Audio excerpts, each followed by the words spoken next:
Welcome to Science with Antimatter, and in today's topic, we'll be talking about general chemistry. Now, before we start, I'll just address a few things. Right now, I am not in my best physical state at the moment. I will be coughing and sniffling throughout the video, so do pardon me for that. And this will also mean that this teaching might be a bit lower quality as compared to the other ones. I will also not be editing as much, so you might hear background noises more, and it won't be as polished. But with that out of the way, let's try to get this in one take, because I really don't feel like editing. Okay, let's start. Okay, so our first topic in general chemistry, we already talked about hydrocarbons and all the other things. Hydrocarbons, electrons, protons, atoms, all of those I discussed in previous videos. This one, in this case, we'll talk about hydrocarbons, specifically cycloalkanes. I already discussed what an alkane was, the difference between an alkane, an alkene, an alkyne, how to draw them, how to name them, how to differentiate them. We will add another one to those, being cycloalkane. Now a cycloalkane, which is spelled like this, cycloalkane. Now a cycloalkane is basically a ring of hydrocarbons, specifically saturated hydrocarbons, basically alkanes.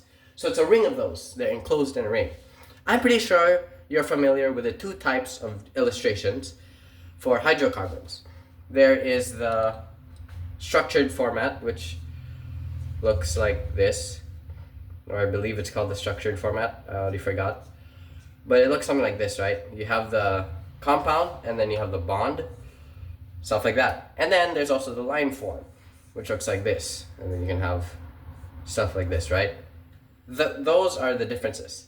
Now, if you're familiar with the line form, the cycloalkane will be quite familiar. It actually looks something like this. It can look like this.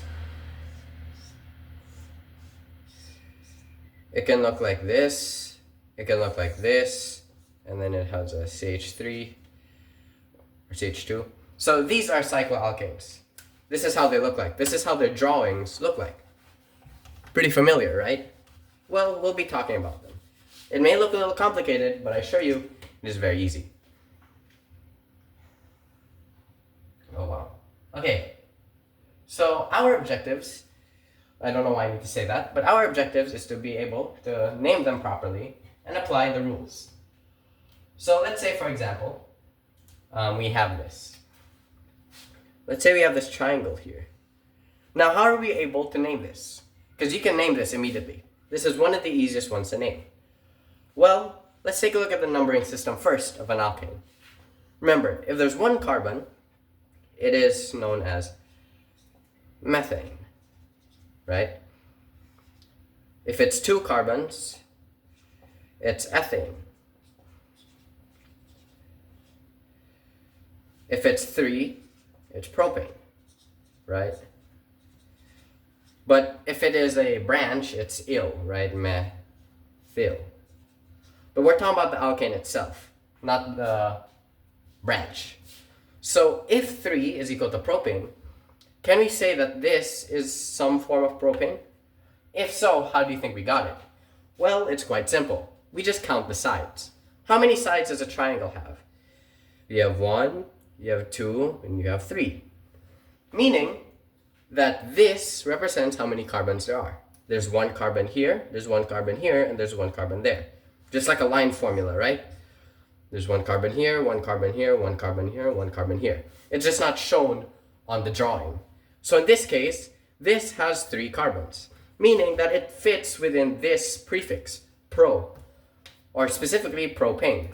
So we could say that this triangle, or this cycloalkane, is a propane. But is that it? Are we done already? Is it really just propane? No, not yet. That's why we have this prefix, cyclo, because it's different than alkane.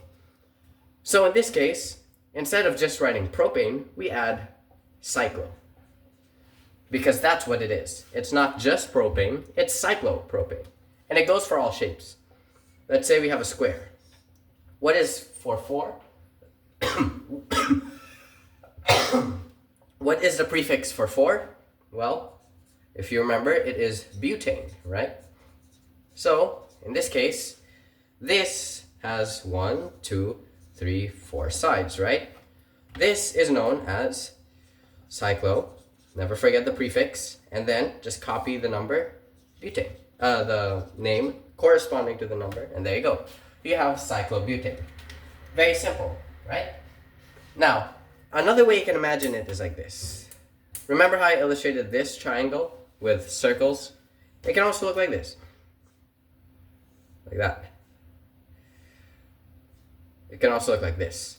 But to just simplify the drawing, it's just a triangle. Just to make it simple. Okay, pretty simple, right? So, let's do one, but this time it has a branch.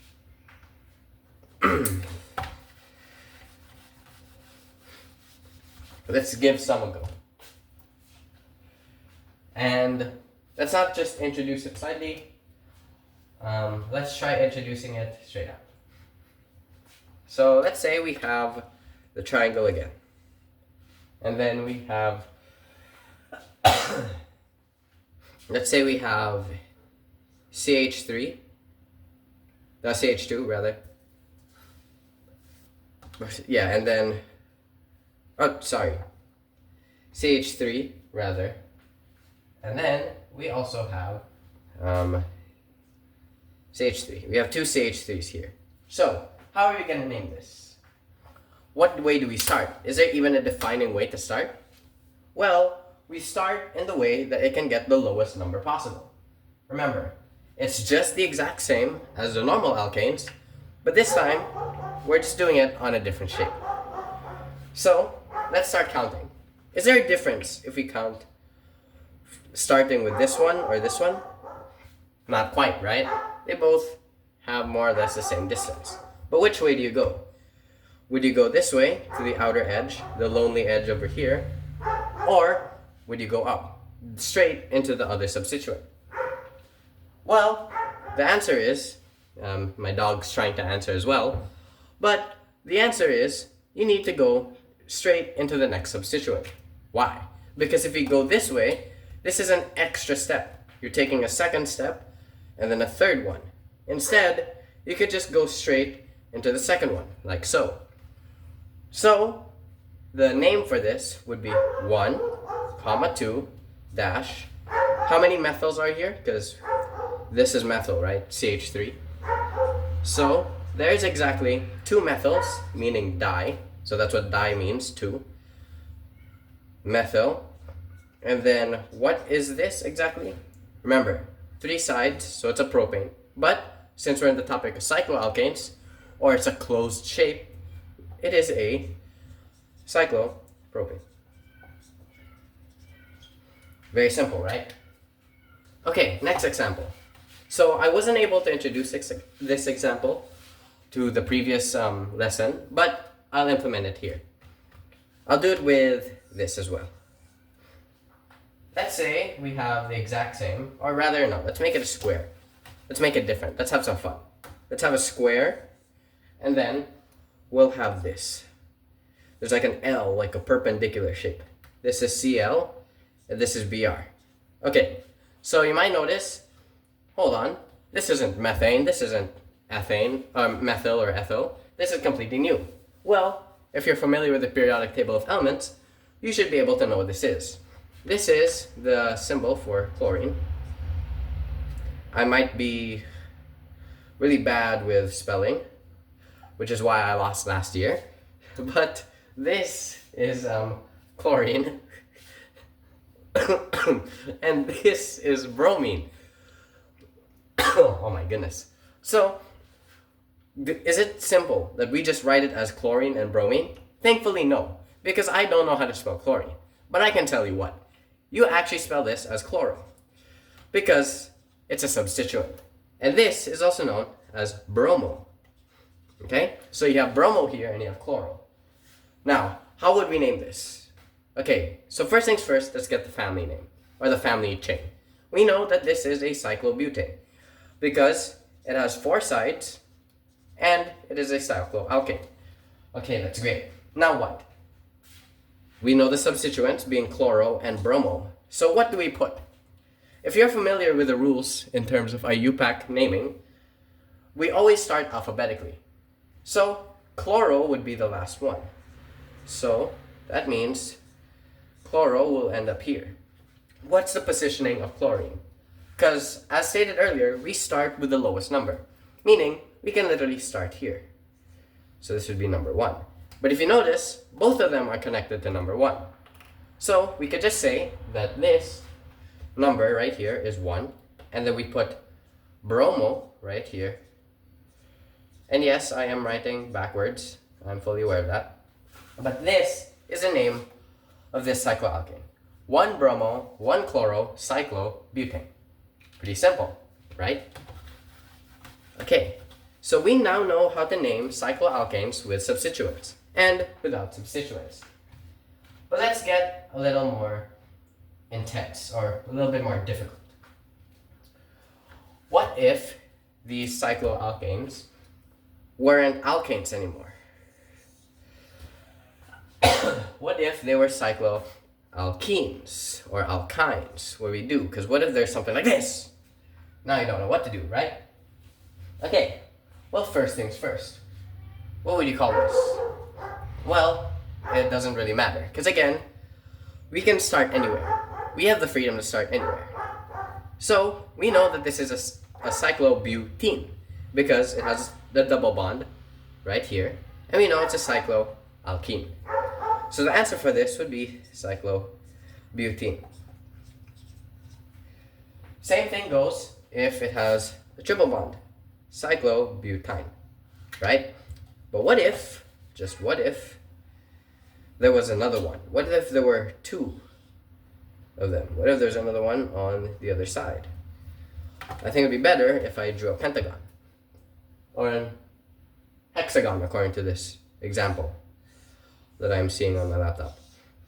Oh yeah, just so you know, I'm using Sir Arnell's PowerPoint, so literally everything I'll be teaching is just on the PowerPoint, so I recommend you just use it. If you still need help, then you could watch my video, it's completely up to you. Anyway, so you have a double bond here and double bond there. How do we do this? What's the plan? Okay, so where do we start? Do we start up here or up here? Well, we need to prioritize the lowest possible number. So let's say we start here. Now, can we go this way or not? Which way do we go? Do we go up or do we go down? I'll let you decide, like this is an RPG game. Well, it's actually illegal to go this way. You can only pass this way, going upwards. Why? Because there's a double bond.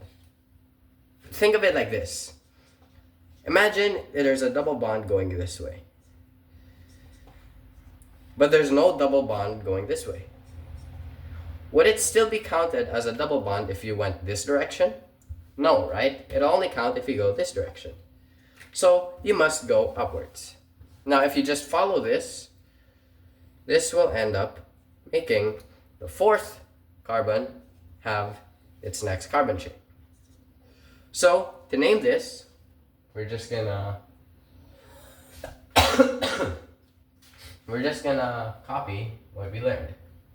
So in this case, the name of this cycloalkene would be, okay, ran into a roadblock here. Because on the PowerPoint, it says 1,4 cyclohexadiene. That's what it says on the PowerPoint. However, I'm pretty sure it's supposed to be cyclohexadiene. Hexa 1,4 diene. Maybe in like college level, they mean the same thing. I don't know if this is the same as Sir Arnell. I'll just message him later.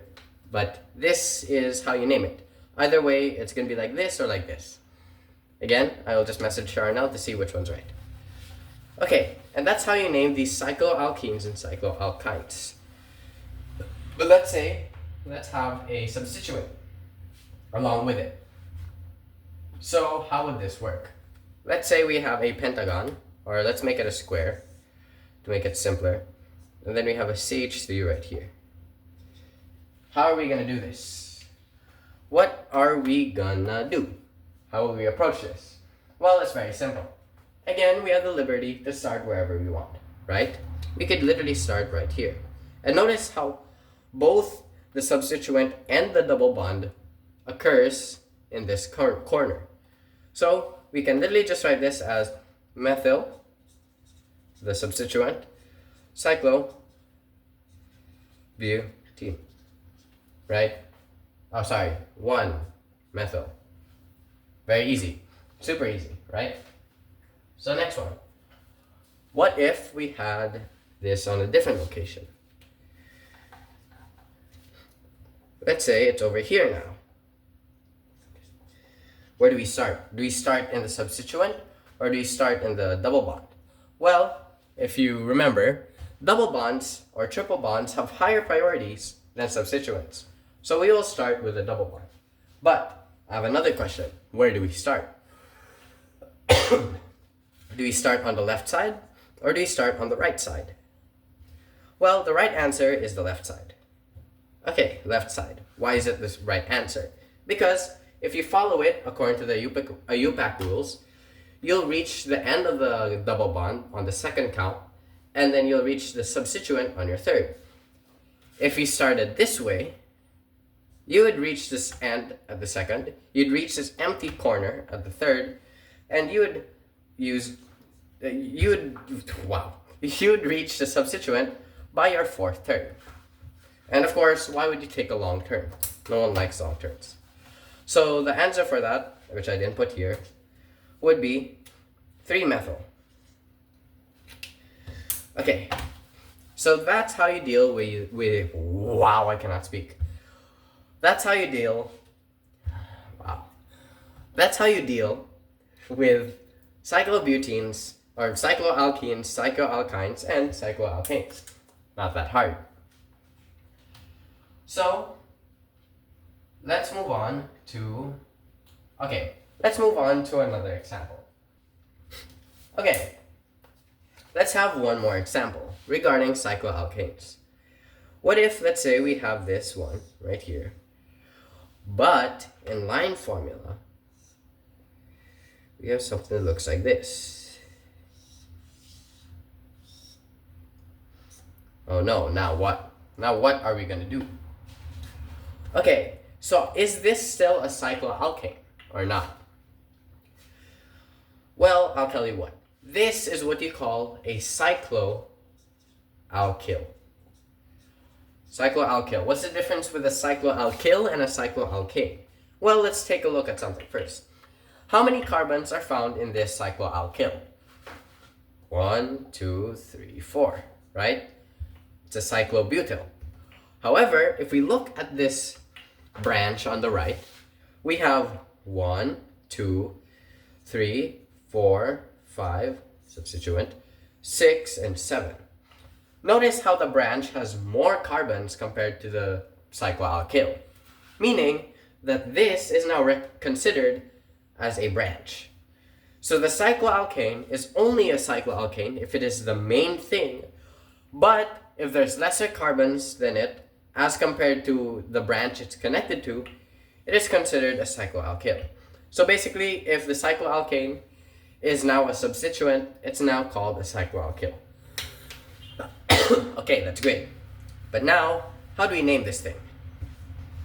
Okay, well first, we're gonna do some simple IUPAC names, naming rules. First, start with the nearest substituent. So in this case, it would be the cycloalkyl, which is found here at the top. So we know that this starts with 2. We have another substituent, but since it's only methyl, that alphabetically comes later. So we can write 2 cyclo. Since it has 4 carbons, it is butyl dash. We have the methyl found on the 5th, 5-methyl. And then, how many carbons are there? 7. So it's heptane. Oh. Heptane. There you go. And that's how you name that. Same applies if it has a double bond in it, and so on.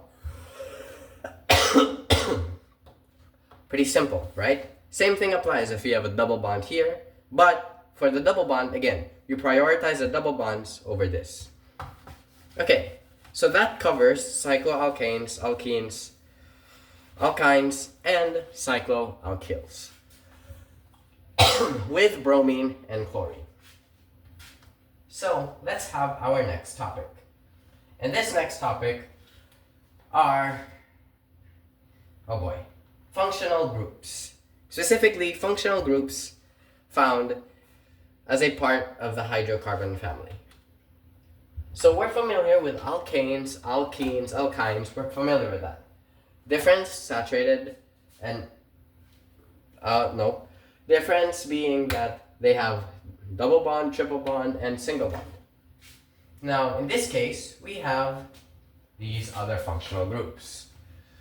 These groups are a specific group of atoms within a molecule that imparts characteristic chemical properties and reactivity. So some of these will be alcohol, carboxyl, carbonyl, and just those are just a few. So let's start with the first one, being alcohol. Now we all love alcohol. However, I'm not talking about the drinking kind. Actually, it could be. I'm still not quite sure what the difference is chemically in terms of drinking alcohol and sanitizing alcohol. But anyways, that's off the topic. So alcohol is a functional group. Now, it is also known as the hydroxyl group. Here you go, hydroxyl. Oh, wow, I'm really bad at spelling nowadays. Hydroxyl group. Now, the reason it's called hydroxyl group is because it contains one or more of these things, OH. Now, if you're familiar with chemistry, OH is basically hydroxide. Make sense? Hydroxide, hydroxyl, right? Okay, so how would this look like? Very simple. Let's have an example.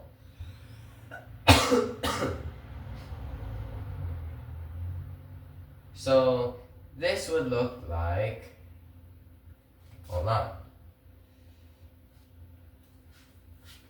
Okay, sorry. So this would look like, wow, I do not have any examples here. Okay, I'll just make one up. So let's say we have this right here, CH3, CH2, CH, and you have an OH right here. You have CH3. Let's make it, yeah, let's do that. So, in this case, we have hydroxide, or a hydroxyl right here. So how would we name this? Familiarly, with IUPAC naming, we want to give this the lowest number possible. However, I am not quite sure if this outweighs the bond, the double bond, meaning that I don't know if we prioritize this over double bonds. I'll get back to you with that, probably make a story about it. But anyways, you want to give this the lowest number possible. So as you can see, obviously the right side is nearest compared to the left side. So you start this way. Now, we know that there are 4 carbons. So instead of using this as a substituent, it's actually going to change the name. So this isn't an alkane anymore. This is alkanol. So this is going to be methane, or methan. And instead of using E, we're going to get rid of that guy. And it'll be known as methanol. Like so. Oh, I am so sorry. Butanol, rather. My apologies. Butanol, like so. So that's how you name it. Just give it the lowest number possible. I'll assume it outweighs the double bonding, question mark. Or rather, maybe there's no double bonding with it. There just might not be any double bonding. Because it says alkane, not alkene, or alkyne, it just says alkane. Okay, next group. We have the carbonyl group, also known as the ketone. So it's like this. Ketone, and it's also known as the carbonyl. So the way you'll be able to differentiate this from alkanol or alcohol, remember, alkanol is connected to a hydroxide. This is alkanol, right? Alkanol or alcohol. This case, it'll be a double bond and then oxygen.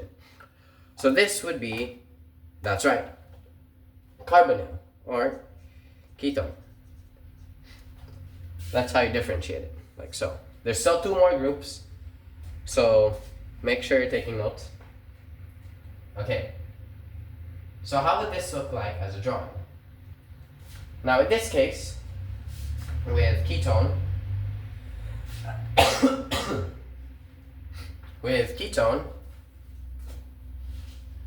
you want to give it the lowest number possible.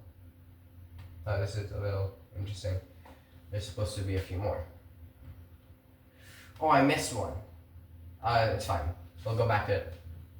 Anyways, so for ketone, it's going to be basically the exact same as this one, as alkanol, in terms of the rules. You want to give it the lowest number possible. So, I'll have a bit of a more complicated drawing. Let's say we have this right here.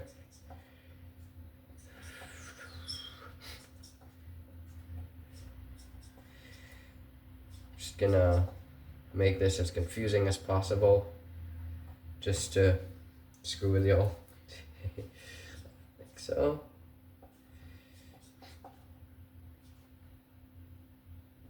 Okay, so what number or what direction gives us the lowest number possible? Again, even if the drawing looks complicated, I'm pretty sure we know that the lowest number can be achieved if we start in this direction. So there's 1, 2, 3, and 4 carbons in the drawing. This is on the second one, right? If we start on this side, this would be on the third one. So, alright, we know what this is. This is butanol, or butane, supposedly. However, again, we're replacing the final name, the suffix. So in this case, instead of writing butane or butanol, it is actually butanone. Right? Ketone, butanone. Same thing. Alcohol, alkanol. Just like that. Now let's move on to the next two groups. The remaining two groups. Now the remaining two groups have the same rules with each other. So alkanone and alcohol, or ketone and alcohol, have similar rules, or rather almost the exact same rules. Just like how the next two, aldehyde and carboxylic acid, have with one another. But let's start with aldehyde. Now aldehyde. So same thing, you're gonna have to replace the prefix.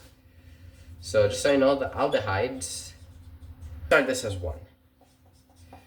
CH2, CH3, right? So you're gonna start this as 1, 2, and 3.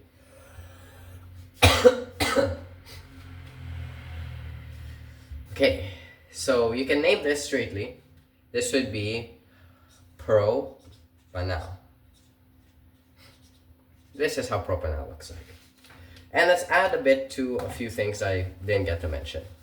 Like, what if alkanol had 2 hydroxyls?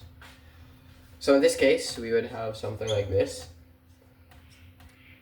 OH, CH2, and then we have, let's just get rid of the substituents to make this easier.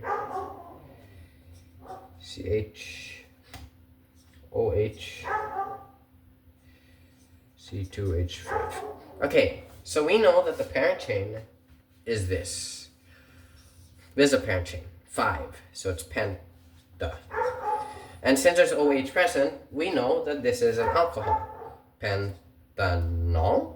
Well, it is not pentanol. We can actually keep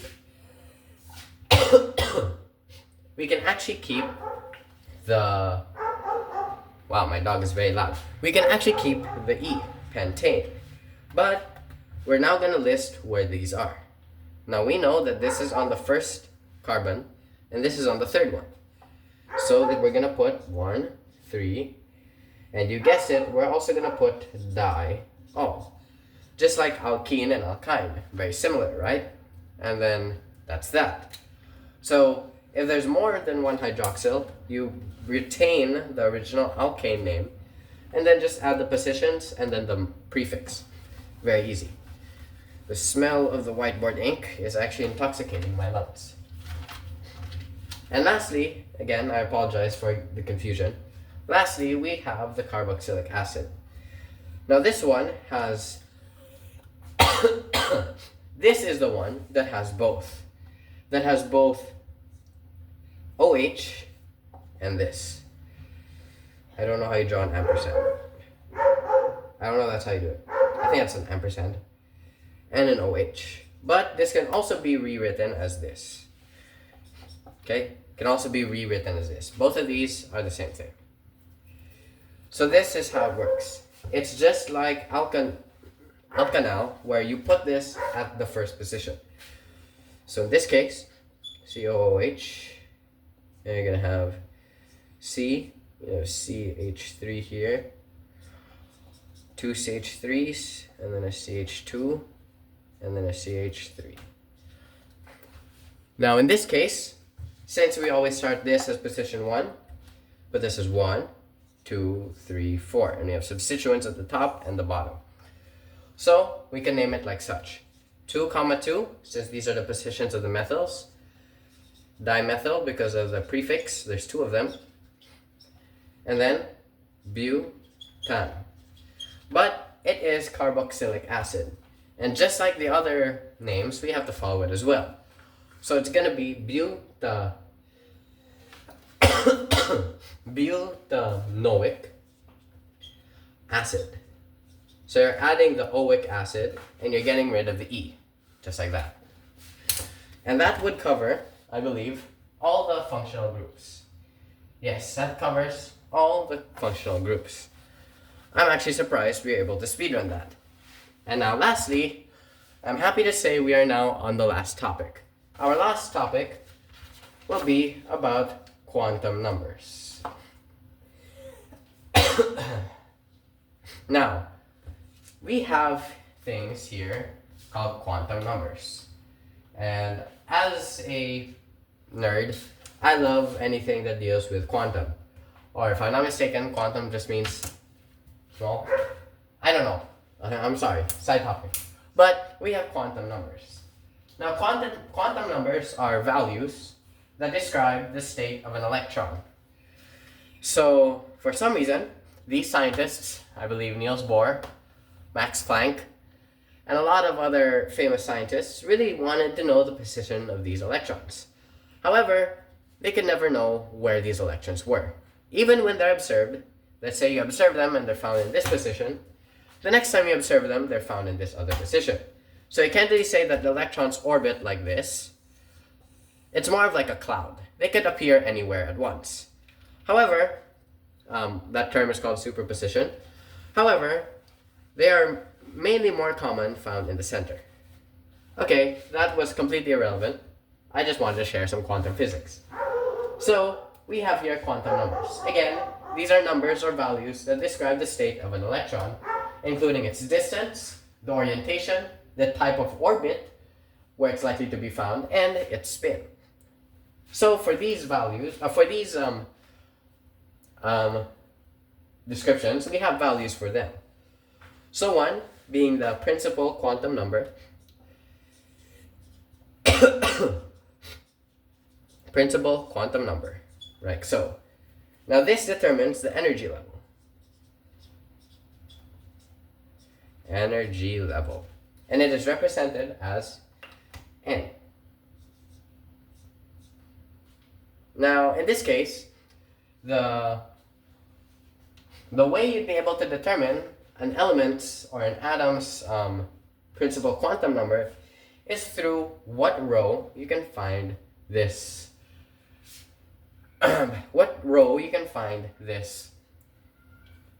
element in. So for example, hydrogen since it's located in the first row, has a quantum number, principal quantum number of 1. While for for a different element, we have sodium, its principal quantum number would be 3 because it's found on the third row. Now this also can determine the size of the electron as well. The size of the orbital, the size of the orbit, or also known as the energy level of the atom. So it's represented with an N. Size of orbital. And the second being its azimuthal. That sounds better. Azimuthal. And it was represented with an L. Now this basically describes the shape. Because sometimes they can look like this, or like this, or like this, you know. It can really differentiate for whatever reason. Now the way you can find this out is it depends on the block it is found. So for example, remember we have a periodic table of elements. It looks something like this. I am a very good artist. But anyways, and then there's also the bottom half, which I will put at the top to piss you guys off. So these blocks of the periodic table of elements represent the value of its azimuthal. So I will look first online for the blocks because I kind of forgot which one's which.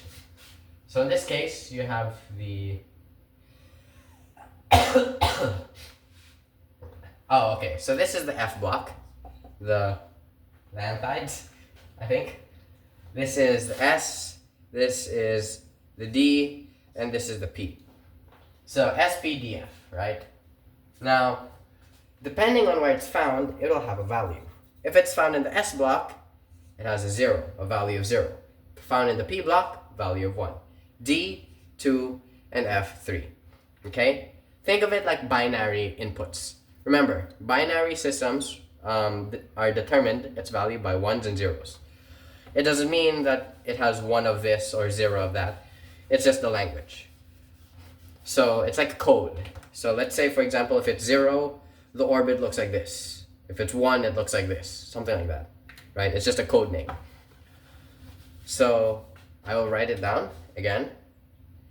S, 0, P, 1, D, 2, F, 3. Okay, so that's azimuthal.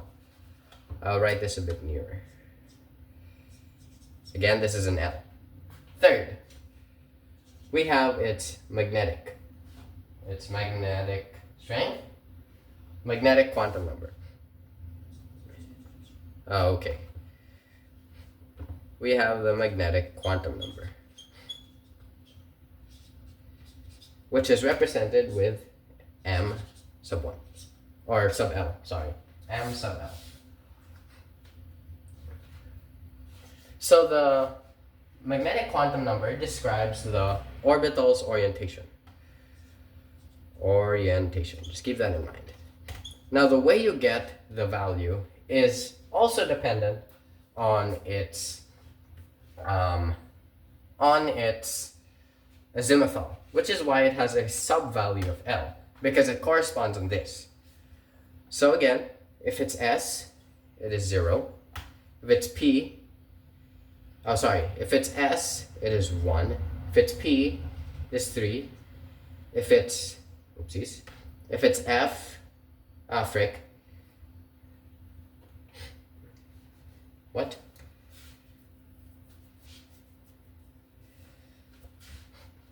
Okay, sorry. Alright, let me reiterate. This doesn't actually mean what value it is, it just means a possible amount. So keep this in mind. Possible values. So if it's S, it could have 1 possible value. If it's in the P block, it can have 3 possible values. If it's in the D block, it can have 5 possible values. And if it's in the F block, it can have 7 possible values. And lastly, we have the spin, basically the direction of the orbital. So in this case, it can only be can only be either counterclockwise or clockwise, either going up or down. Now, how would you be able to get its how would you be able to know if it's clockwise or counterclockwise? Well, before you do that, this is how you can determine it. If it's positive, specifically positive 1/2, it is clockwise. But if it's negative 1/2, it is counterclockwise, like so. But how do we get it? Well, I'll show you pretty quickly. So let's say, for example, we have this. We're not going to just give the name of the element or the symbol. No. We're going to be using the Aufbau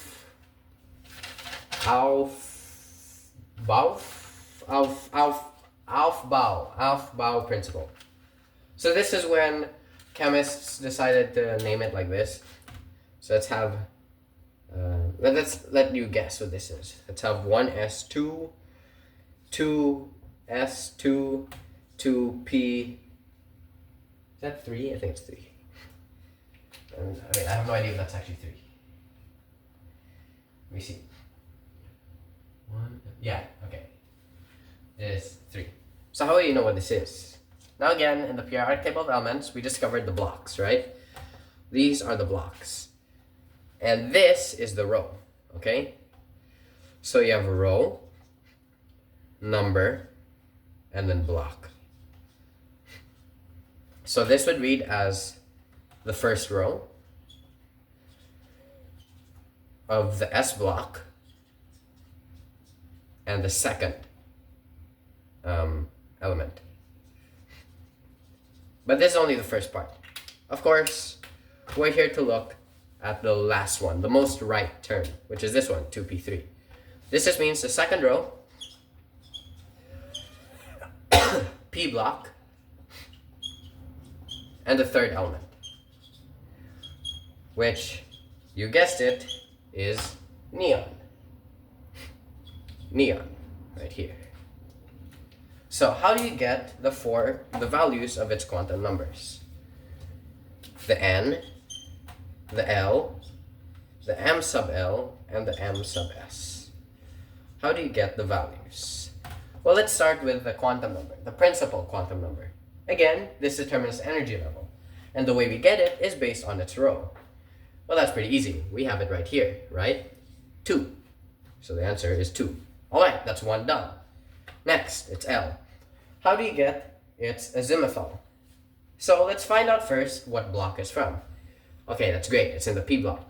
Now, if you remember, there's certain values. If it's in the S block, it has a value of 0. If it's in the P block, it has a value of 1. Alright, so we know that its azimuthal has a value of 1. That's great. Okay, next, we have here the magnetic quantum number, the orientation. Again, it has symbols or possible values. S equals 1 and P equals 3. Okay, so do we just write 3? Not quite. This is what we're going to have to do. Now, we're going to have to list 3 possible values. We don't know what value it is, but we know that it has 3 possible values, right? Right. So in this case, since it has 3 possible values, we'll take a look at where it could land. Now, both of these, the orientation of the orbital and the spin, are kind of related in the way that we'll do this. So again, if it's counterclockwise, it is considered negative. If it is clockwise, it is considered negative. So if it's up, this will be clockwise. And if it's down, this will be counterclockwise. Okay, So if our arrow is pointing up, it's clockwise. If it's pointing down, it's counterclockwise. What? That doesn't make any sense. Isn't it the other way around? Well, I assume that it is based off this line. If it goes up, if it goes down. If it goes up, it's counterclockwise. If it goes down, it's counterclockwise. Right? Right. Okay, so when it comes to this method, we're gonna use clockwise first. Now, it has 3 possible values, right? What number do we have here at the top? We have the number 3. So first, we're gonna place the right arrows. It might seem a little confusing, but I hope you understand it. Just know, every blank line can have 1 up arrow and 1 down arrow to represent that it could be positive, but it can also be negative. So let's try this. We have 3 numbers, meaning we can do 3 tries. But we start with the up arrow. So it's going to be 1 try, 2nd try, and our 3rd try. Now whatever try we stop on, that's the value. Okay, so we know that the arrow is like this. But what is the value of it? Well, we can think of it like this. Let's say the most middle is at 0, and we have 1 and -1. We have 3 possible values that range from -1, 0, and 1. Now it stopped on this number, the first number, or the positive one rather. So the value of its magnetic quantum number would be 1, positive 1. Last, what direction was it pointing? Up or down? In this case, it was pointing up, right? Meaning that its direction was positive. So the answer for this would be clockwise, meaning that these are the 4 possible values of neon. So that will be all that I will be teaching. That is it. That's all of general chemistry. So again, I apologize if you heard my coughing and sniffling throughout the video, but just do know that I am a little sick and I'm still trying to teach, even though I probably shouldn't be. But anyways, that's it for me in this particular video. I will see you when physics drops. So as always, I'll see you in the next one. Bye. Wait, hold on.